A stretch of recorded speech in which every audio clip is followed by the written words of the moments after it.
Recently, I did a video on the basics of living in Tampa Bay, so this is a follow-up video to talk more specifically about the pros as well as some of the cons of moving to the Tampa Bay area. The information I'll be presenting in this video is based on research I've done, but some of it is also based on my own personal experience from living here. Stay tuned to the end of the video, and I'll be giving you a list of those pros and cons.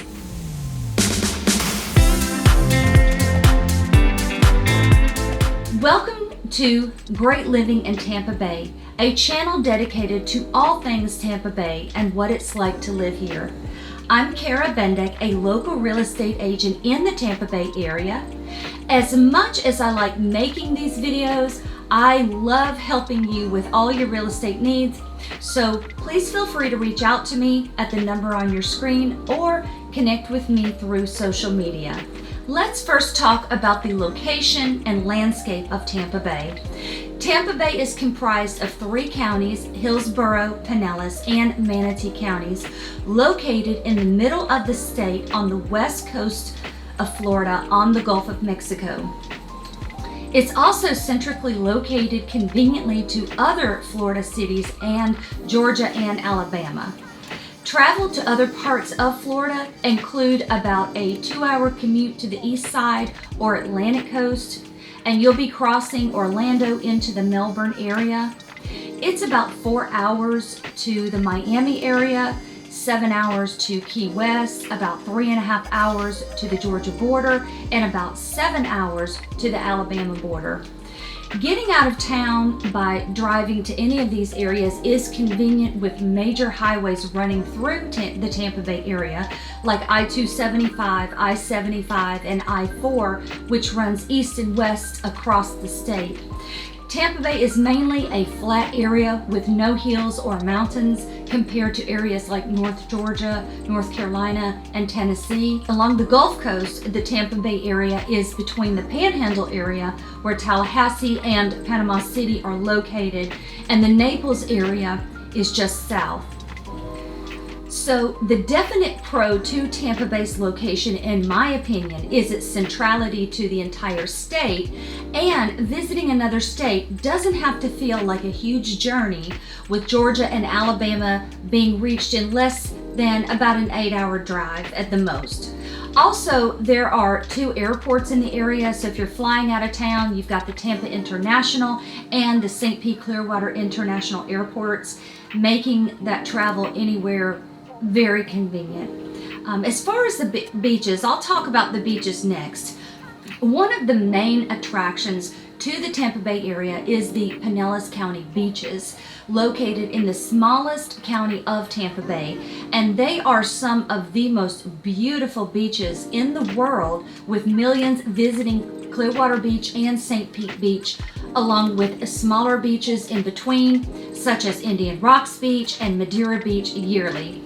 In fact, Clearwater Beach is on TripAdvisor's 2024 Best of the Best Beaches list for the U.S. It's understandable because the beaches along the Gulf of Mexico have what is described as a sugary white sand because it is made up entirely of quartz. Mostly, it's suggested that a typical grain of this sand is about 99% quartz, which is a transparent white soft mineral.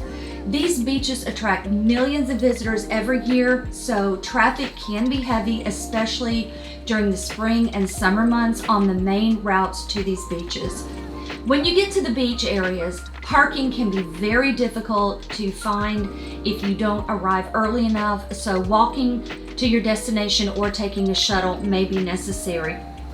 Many locals in the Tampa Bay area do not actually go to the beach on a regular basis because of the crowds and parking congestion, and they will often opt to visit the beaches during the off-season to avoid the long lines. Some locals in areas living within an hour or more of the radius of the beaches have even opted to purchase a second home on the beaches to enjoy a weekend away from home.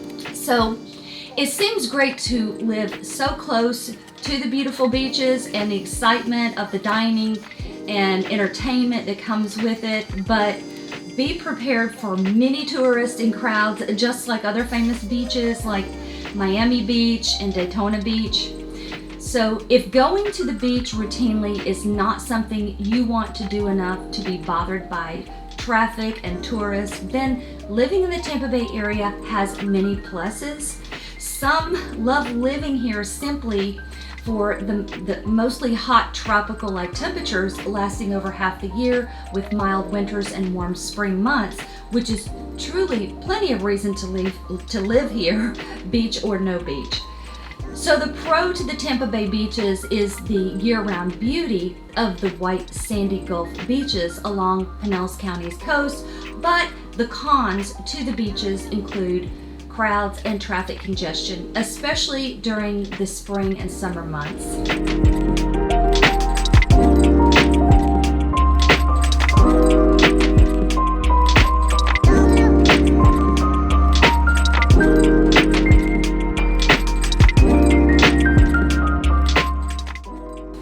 Now, on to the population and growth.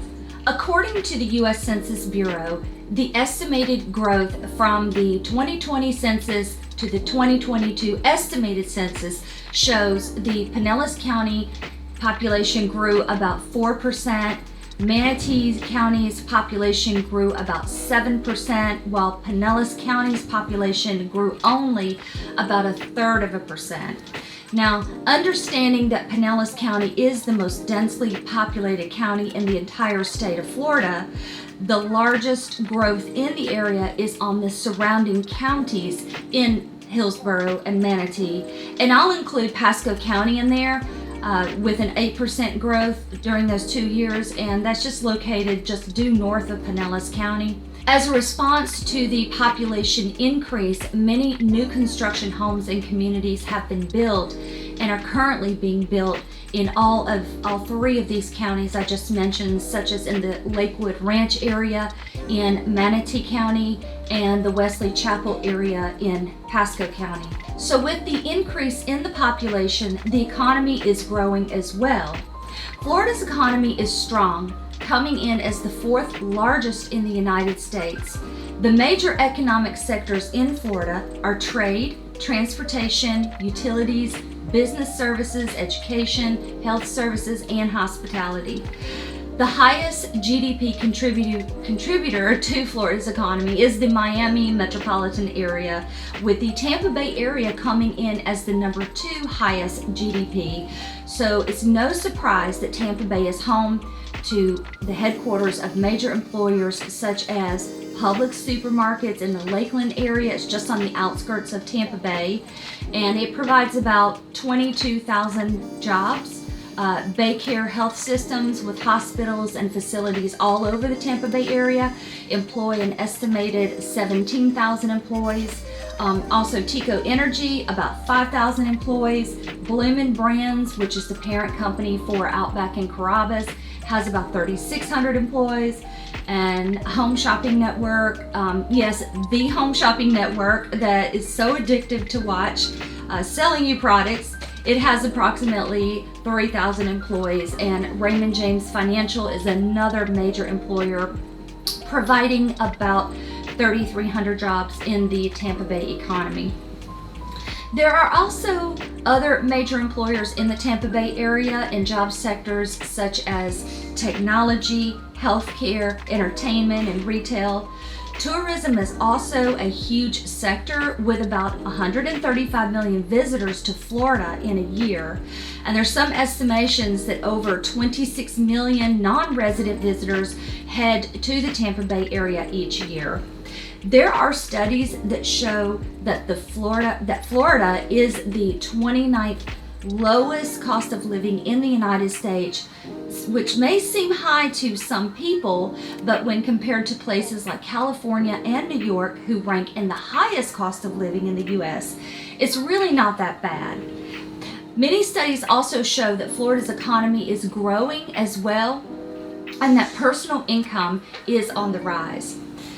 Also, speaking of the economy, if you want to know where all those delicious strawberries in the grocery store come from during the winter months and beyond, yes, right here close to the Tampa Bay area in Plant City, which grows about 3/4 of the United States strawberries from about December through April each year. There's not really any cons to mention about the economy here. There's a variety of job sectors throughout the entire state of Florida, and Tampa Bay certainly is reflective of that workforce diversity and strength as well. Tampa Bay's economy and wages are increasing, with still an affordable cost of living to go with that.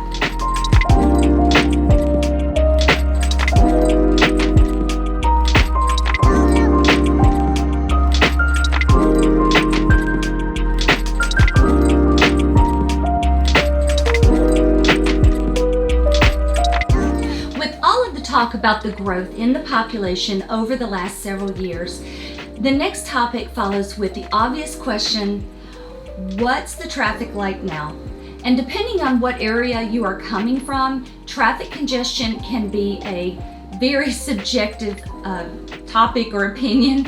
Yes, traffic can be very heavy at times, but compared to other metropolitan areas in Florida and the US, some may describe our traffic as actually being milder. There are certain times of the day, obviously, that the traffic is very heavy, and that's typically during the rush hour time frames during the week. Traffic also is at the peak during the time the snowbirds are here in Florida and when spring breakers are on the scene. Spring training is also another busy traffic time, since we have 3 major baseball teams that call the Tampa Bay area their home for spring training. These teams are the New York Yankees practicing in Tampa, the Philadelphia Phillies in Clearwater, and the Toronto Blue Jays in Dunedin. Visitors from all over come to watch these spring training games and events, and overall, it's a fun time of year for many, but just be aware of that increased traffic, especially if you're in a bit of a hurry. Through the years, there has been quite a bit of expansion in the surrounding Tampa Bay counties that I just mentioned. So areas that used to seem very rural without a lot of traffic on a regular basis are now having to expand their roads and infrastructures, especially with all of the construction and neighborhoods and homes that are being built. I've seen over the last 10 years or so the Highway 54 area that runs east and west in Pasco County go from what looked like miles of farms and cow pastures to what is about a 6-lane highway now, and it's lined with thousands of homes and subdivisions and apartment complexes, along with every type of business and restaurant. Now, that expansion has also spread north in the Highway 52 area, just north of Highway 54, and the same growth is now taking place in that area as well too. That's just one example of how the traffic, due to how it's gotten busier with the influx of the residents and how it's changed the landscape of the Tampa Bay area over the last decade or so. You know, I don't know anybody who really enjoys driving in heavy traffic, but after living in the area like any other place in the country, you quickly learn the best times for running errands and overall commuting, and sometimes it's just best to think about other areas around the country that may have it a lot worse.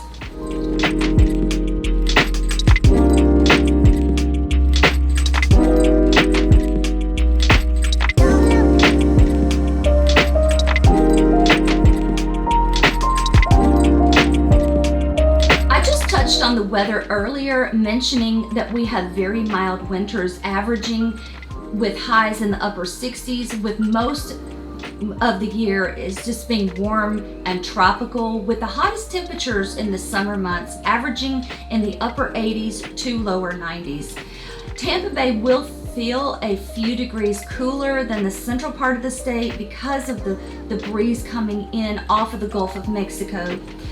It stays pretty hot in Tampa Bay through the end of October, and wearing shorts during December is not unheard of, and we never talk about snow. Around the month of June on into July, we have some pretty wet months with daily afternoon showers as a common event. And 1 minute it could be a huge downpour of rain, and 10 minutes or so later it stops, the sun comes right back out, and it kind of creates almost like a sauna effect. Now, hurricane season, it runs from June through the end of November, and it can vary from year to year.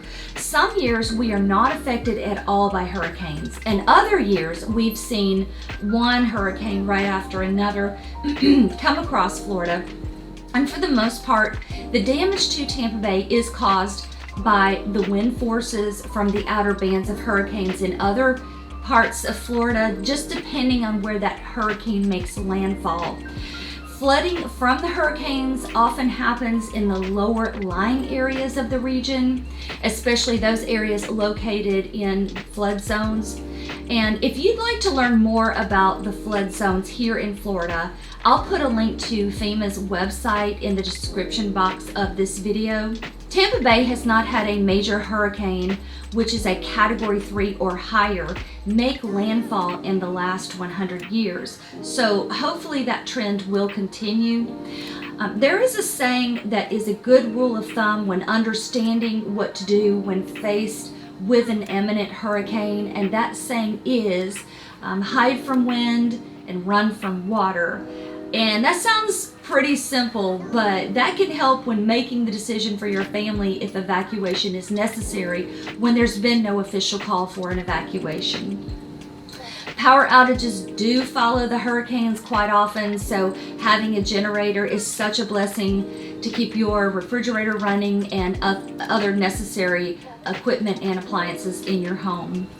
Also, having a stock of necessary items on hand in case of a power outage is always recommended, especially a stock of water and batteries. Other than the scary times of the hurricanes, weather in Tampa Bay is overall very mild and beautiful, with an estimated 246 days per year of sunshine when compared to other parts of the country that have a greater number of cloudy, rainy, and dreary days. In summary, the location of Tampa Bay makes travel to other parts of the state and getting out of town very convenient. The other coast is a little over 2 hours away, and Georgia and Alabama are less than a day's drive. Our beaches are some of the best in the country and the world, with the sugary white sand that lines the Gulf of Mexico. But with that beauty comes a lot of tourism and traffic, especially during certain parts of the year.